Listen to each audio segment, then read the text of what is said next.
Sejam bem-vindos aqui ao Identidade Digital. Eu sou Gustavo Nunes, sou o comandante dessa parada aqui e vou te trazer muitas notícias a respeito de comunicação, de marketing, de tecnologia, de inovação, de negócios, de empreendedorismo também. Qual que é o objetivo disso aqui? O objetivo é te manter bem informado para que você possa se preparar ao longo da semana, para que você possa já começar a semana com alguma notícia especial, alguma coisa para você utilizar no seu dia a dia de trabalho. Então, se você está aí me acompanhando pelo YouTube, ou você precisa às vezes sair para trabalhar, mas você quer ouvir o que a gente tem para conversar aqui, então eu vou trazer essas notícias, vou disponibilizar tanto aqui no YouTube também quanto no Spotify. Vou ver se eu já consigo subir também um canal ou o link direto em algum aplicativo para você ouvir o áudio no seu celular. Sempre pensando em te ajudar mesmo, em trazer melhor da informação. Eu vou trazer as notícias e vou dar minha opinião a respeito delas, sobre como elas vão poder impactar aí no seu dia a dia, você que trabalha na área da comunicação ou você que precisa da comunicação para escalar os seus negócios. Eu sou Gustavo Nunes, eu sou jornalista, sou assessor de comunicação e analista em marketing digital e eu sou agora o comandante dessa jornada e te convido para ficar comigo aqui até o final, beleza? Então vamos começar aqui a respeito do TikTok, falando do TikTok, que a partir dessa semana o TikTok pretende entrar no tribunal americano contra a decisão do Donald Trump a respeito da decisão de proibir, de banir o aplicativo dentro do território americano. Eu até trouxe essa informação aqui, ela é uma informação que vem pra gente do site Bloomberg, né? Ela foi escrita pelo Yu Yang e Kurt Wagner. Eles são jornalistas que escreveram essa matéria segundo a revista americana Bloomberg e traz que é que o presidente Donald Trump no dia 6 de agosto ele baniu o aplicativo, né, do território americano. Ele simplesmente cortou o aplicativo de lá e deu um prazo de 45 dias, depois passou esse prazo para 90 dias e para que o TikTok parasse de operar dentro dos Estados Unidos. Com certeza a empresa, né, que se sentiu prejudicada, ela vai entrar nos tribunais americanos. Ainda não se sabe qual tribunal que eles pretendem entrar, mas eles vão entrar contra essa decisão do Donald Trump, pensando no seguinte, segundo o porta-voz da empresa, eles alegam, né, que o Estado não tem como intervir, né, numa negociação privada. Então vou até abrir as aspas aqui para ficar mais fácil para a gente trazer esse tema para debate. Né? O que encontramos em vez disso foi a falta de devido processo, já que o governo não deu atenção aos fatos e tentou se inserir nas negociações entre empresas privadas, disse o porta-voz da TikTok, da matéria publicada pela revista Bloomberg. Também eles constaram ali que a empresa, para garantir o Estado de Direito, que não seja descartado e que nossa empresa e usuários sejam tratados de forma justa, não temos escolha a não ser contestar a ordem executiva por meio de sistema judicial, complementa. Então o TikTok pretende, ainda não se sabe qual o tribunal, mas eles pretendem sim entrar contra essa decisão do Donald Trump, né? O que a gente sabe até agora é que essa foi uma decisão do Donald Trump baseada no artigo de 1977, numa lei criada em 1977 pelo governo americano, que permite ao presidente dos Estados Unidos declarar emergência nacional em resposta a uma ameaça incomum e extraordinária, permitindo bloquear transações e confiscar bens. Então, dentro dessa medida, Donald Trump baseou sua decisão e proibiu o TikTok de agir dentro dos Estados Unidos. O que se sabe, o que isso impacta na nossa vida? A Microsoft já demonstrou interesse em adquirir parte da TikTok para operar nos países como Estados Unidos, Canadá, Austrália e Nova Zelândia. O Twitter também mostrou interesse em comprar a empresa TikTok, assim como outras empresas do mercado. Então, o que você deve estar se perguntando, cara, por que você está falando isso? O que isso impacta na minha vida? Pelo seguinte ponto, nós temos agora uma guerra dentro do mundo digital, né? Não é, claro, propriamente dita uma guerra velada, uma guerra às mostras, né? Mas é uma guerra velada que acontece pelos bastidores, principalmente pelo controle de dados. Quando a gente pensa em controle de dados, a gente tem que imaginar que os dados hoje são o novo petróleo, né? Os dados hoje são responsáveis pela nossa percepção de consumo, nossa percepção de relacionamento. A gente produz muitos dados. Quando você passa um cartão de crédito, quando você utiliza um aplicativo, você mostra para as pessoas quais são suas preferências. E em cima disso, você acaba passando os dados ali para que elas possam também agir de uma forma direta em cima disso, para que você consiga comprar determinado produto, para que você consiga interagir e votar em determinado candidato, entre outras coisas. Então os dados, quando você tem a percepção de que as pessoas fazem, fica mais fácil você tomar a decisão e vender isso para anúncios. E esse valor cada vez mais vai ficar mais caro, porque quanto mais específico é o dado, melhor e mais assertivo é o anúncio. Essa é a característica do mundo digital, essas são as características das redes sociais, né? Elas não foram criadas para isso, acho que o intuito nunca foi esse, o intuito foi se conectar, mas o mundo se conectou de uma tal forma que essa conexão ela precisa ser armazenada em outro ponto, e esse armazenamento hoje vale muitos e muitos dólares. Então, quando você entra numa guerra como essa, é uma guerra de poder, é uma guerra muitas vezes entre um país e o outro, que hoje determinam, né? Todos sabem que o TikTok é sediado na China. Então, existe toda essa guerra comercial ali para ver quem vai ser o maior. Por exemplo, hoje o Facebook tem mostrado, segundo a revista eMarketer, uma queda muito grande com relação a outras redes sociais, como o TikTok, por exemplo. Então, você que é profissional de mídia, você tem que pensar assim, às vezes é interessante você se inteirar dentro dessas notícias, até para que você possa basear as suas estratégias dentro dessas mídias, dentro dessas redes sociais aí que tem crescido muito, né? Tem mudado muito isso, a conexão e a comunicação com o mundo, tá? Então, quando a gente... E outra coisa, no final desse vídeo aqui, né, no final do nosso boletim semanal, eu vou trazer para vocês uma dica de documentário que eu assisti, né, esse final de semana, achei incrível. Eu aconselho vocês a assistirem também esse documentário, vale muito a pena. Beleza? Vamos continuando aqui, tocando o barco agora, falando um pouco mais sobre tecnologia, né? A BBC publicou uma notícia escrita por Suraj Saj. Na verdade, me perdoa, não sei se pronunciar o seu nome, mas é Suraj Saj. Tá escrito assim, eu vou pronunciar dessa forma. A BBC escreveu assim: estresse, esgotamento e redundância, tempos difíceis em TI. Então aqui na matéria bem bacana, tá no bbc.com, né, no site internacional deles, onde eles colocam, por exemplo, alguns exemplos de algumas consequências que têm acontecido com pessoas que têm trabalhado no ramo de tecnologia da informação. Imaginam que trabalhar em casa é sim uma grande inovação, é sim uma grande qualidade de vida, você poder não precisar pegar trânsito, não precisar sair para trabalhar, mas essas pessoas têm trazido alguns problemas que continuam quando a gente trabalha em casa. Então, se você, meu amigo, que teve que parar a sua rotina e voltar para o home office, né, ou iniciar o home office, nunca trabalhou home office e teve que se adaptar a isso no home office, então são pontos que pode estar acontecendo com você, que tem acontecido com outros profissionais ao longo do mundo. Por exemplo, um dos casos aqui que eles trouxeram foi de Jack Stevens, que disse, né, abre aspas, eu tinha uma sensação de ansiedade o tempo todo, diz ele sobre o início do bloqueio no Reino Unido. Então, falando um pouquinho sobre esse trabalho dentro de TI, quando ele começou a ficar em casa por conta da pandemia. E aí, o principal ponto que ele traz aqui, por exemplo, é a falta de contato com as pessoas, entre aspas. Recebo muita energia por estar perto de outras pessoas e de repente não tinha mais isso.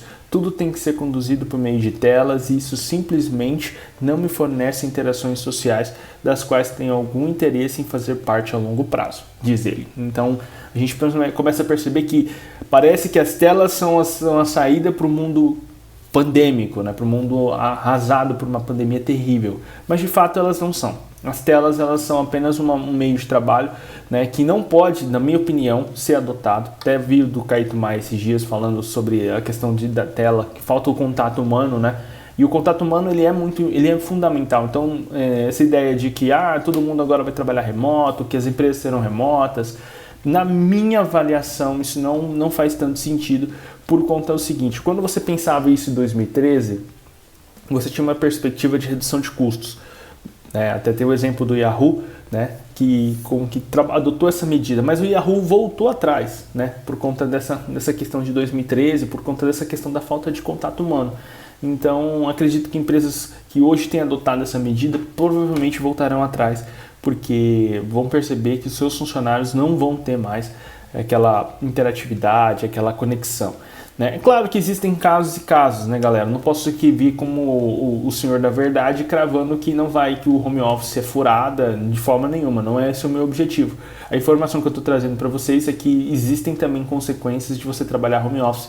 E uma delas é essa, né, a falta de contato humano. A segunda consequência quando a gente fala em horas mais longas de trabalho. É difícil a gente separar o horário de trabalho e o horário de descansar, né? Parece que é tudo a mesma coisa. Quando você trabalha home office, você precisa de uma disciplina muito maior. Quando a casa está meio bagunçada, quando alguma coisa está fora do lugar, às vezes isso acontece. Então, você quer organizar isso durante sua rotina de trabalho, é diferente, né? Para mim, eu gosto de sair de casa. Então, eu gosto de sair do meu local de casa e trabalhar. Quando encerrei outro expediente, eu volto para minha casa. Então, existe essa separação entre casa, momento de lazer e momento de trabalho. Na minha cabeça, isso funciona de uma forma melhor. Então, trabalhar em casa, para mim, é um desafio. Né? Outro ponto também, as pessoas citam aqui durante a reportagem, que é um trabalho mais estressante, você ficar dentro de casa. Por exemplo, abre aspas, estou remotamente há vários anos, mas trabalhar em casa durante a crise tem sido muito mais difícil. Houve um período de 10 a 12 semanas em que meus filhos pequenos, minha esposa e eu ficamos todos juntos em casa, o dia todo, e houve dias extremamente estressantes, diz Stu Hurst. Né? Ele é engenheiro de segurança na nuvem da Just Eat. Então, são algumas coisas, assim, alguns pontos vale a pena vocês se atentarem, né? Você que está trabalhando em casa agora, que você foi obrigado a trabalhar durante a pandemia, está estressado, pode ficar tranquilo que você não é o único, né? E vale a pena também a gente pensar assim, será que vale a pena a gente deixar a nossa equipe totalmente remota? E outro ponto também que eu vou trazer mais duas notícias aqui, são do canal Meio e Mensagem aqui do Brasil. São bem interessantes. O Google vai lançar a função Delivery direto pela busca ou Maps. Então, a tecnologia agora servindo, né, para nos ajudar. O Google relançou o Google Meeting. Na verdade, ele fortaleceu essa ferramenta, né, assim como ele tem fortalecido outras ferramentas de interatividade durante essa crise da pandemia. Acelerou, acredito, os processos dentro do Google, e agora eles vão trazer mais essa ferramenta, que é o Google Delivery dentro do Maps. Né? Então, o Google fechou parceria com a Rappi, com a Delivery Center e com a Onio no Brasil. Então é mais uma função que a gente tem aí muito mais rápida na palma da nossa mão. Quando você digita o nome de uma empresa, já automaticamente aparece ali aquela função, aquele trabalho. Então vamos atentar aqui, você que é empreendedor, cara, que você está trabalhando na área de restaurante, de delivery, vale a pena você dar uma olhadinha nessa nova função do Google para agregar isso ao seu negócio, né? Quanto mais rápido for a tomada de decisão da pessoa ali, mais rápido for o checkout, né? E checkout significa a página final mesmo, a página de compra, né? Quanto mais rápido for essa tomada de decisão, mais rápido serão suas vendas, né? Melhor, mais escala você vai ter. Então, quanto mais você investir nisso, melhor será para o seu negócio. Então, quando o Google começa a investir em e-commerce, ele começa a competir com uma gigante chamada Amazon, que tem um faturamento, então são duelos de gigantes, e esses faturamentos altos aí com certeza eles vão querendo ganhar cada um seu espaço dentro desse mercado muito concorrido. E para a gente fechar, eu trouxe para vocês aqui uma notícia que falou muito comigo ao longo da semana, né? Ela é uma notícia escrita por Luiz Gustavo Pacete. Ela foi escrita na semana passada, mas eu acho que eu trouxe ela não só para te atualizar durante a semana, mas para que você possa ter em mente o que você planeja para o seu negócio, para os próximos meses, para as próximas semanas, né? Marcas de modas e restaurantes geram saudades na pandemia. Então essa matéria escrita também no canal Meio Mensagem, um canal que eu gosto muito, né? Trouxeram que o estudo foi feito e mostrou que Burger King, McDonald's, Outback, Subway, Zara, Riachuelo, Nike, Adidas e Renner foram as mais associadas à saudade no isolamento. Então olha o quão importante você construir e fazer um trabalho bacana de marca, né? O estudo revela que as marcas mais lembradas durante a pandemia são essas, né? Então aqui na matéria traz certinho os dados, eu vou até ler para vocês aqui alguns deles que me chamaram bastante atenção, né? A revista foi feita pela consultoria de Branding Y, desenvolvida em parceria com a Bridges Research. Durante a pandemia, os consumidores não só sentiram saudades de marcas, como também hábitos e experiências. O estudo foi feito de maio a junho com 500 pessoas no Brasil e mostrou que, no momento de privação com que vivemos, as pessoas sentem falta do ritual, de irem comprar, né? Por exemplo, vocês terem uma ideia, o estudo apontou que 22% dos entrevistados buscam segmentos de moda e 13% buscam de restaurante. Então, quando eles questionados, eles falaram as marcas que mais eles sentem falta de ir: Burger King, McDonald's, Outback, Subway, Zara, Riachuelo, Nike, Adidas e Renner. Quando eu trago essa notícia para vocês, ela não é apenas para mostrar os números e o valor da marca, mas eu trago essa notícia para a gente conversar a respeito onde seu produto está chegando, né? Como que você está construindo o seu produto? Como que você está construindo a comunicação do seu produto? Ela está atingindo o cliente, está atingindo o público final, está trazendo uma marca, está trazendo algo de significativo para essa pessoa? Está trazendo algo significativo para essa pessoa? Então você tem que pensar nisso. Meu produto está sendo impactado, está impactando alguém, né? Então, são estudos que mostram que marcas que trabalham muito bem o seu marketing, né? E o produto delas, depois a gente discute se são bons ou não. Mas marcas que trabalham muito bem o seu marketing, que trabalham muito bem o relacionamento com as pessoas. Elas foram as primeiras a serem lembradas durante um momento tão difícil que a gente está vivendo. Então, são marcas que com certeza, quando o mundo voltar ao normal, a retomada de crescimento para elas será natural, será orgânico, porque as pessoas sentem falta de irem às lojas, de terem aquela experiência. Então, quando eu trago matérias essa, para você pensar durante essa semana como está a experiência da sua marca, como que você está fazendo a experiência do seu usuário, como você está investindo em experiência e se isso está trazendo algum retorno positivo para o seu negócio. Beleza? Eu prometi para vocês e vou encerrar agora o vídeo falando sobre as dicas de filme, né? Vou até tomar uma água aqui.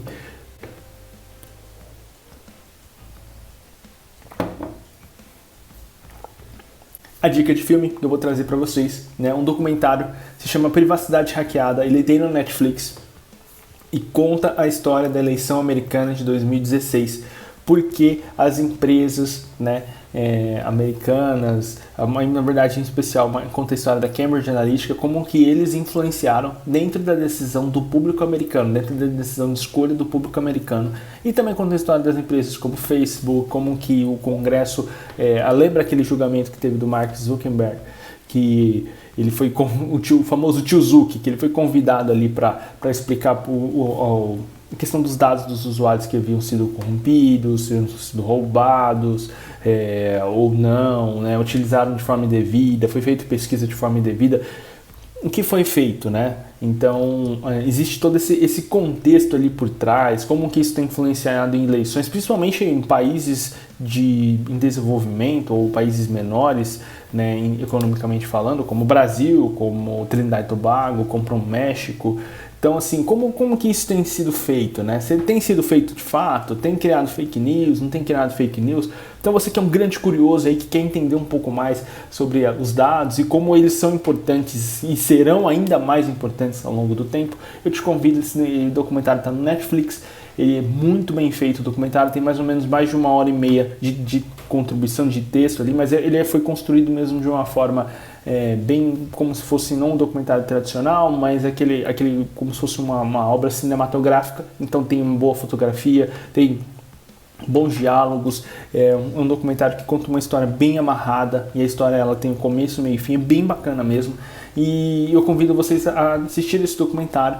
Vale muito a pena, principalmente para a gente começar a planejar já qual que são os caminhos para as nossas empresas, quais são os caminhos de anúncios, quais são os caminhos de dados, aonde que estão indo os seus dados, né, para você se atentar mais a termos de uso de privacidade, termos de uso da plataforma, né, políticas de privacidade, para a gente começar a se atentar mais a essas coisas que às vezes a gente só clica e deixa passar, e aí acaba que os nossos dados são surrupiados por aí. Então, é uma dica de filme que eu dou para vocês. Desejo a todos uma excelente semana e eu creio que na semana que vem a gente já tem um encontro marcado. Quinta-feira, às 19 horas, tem vídeo novo onde eu vou dar algumas dicas de marketing digital, e semana que vem a gente tem um encontro marcado aqui segunda-feira para falar muito mais sobre o mundo de tecnologia, de marketing, de inovação, de empreendedorismo aqui no seu Identidade Digital. Beleza? Te vejo na semana que vem. Um grande abraço, fica com Deus. Tchau, tchau.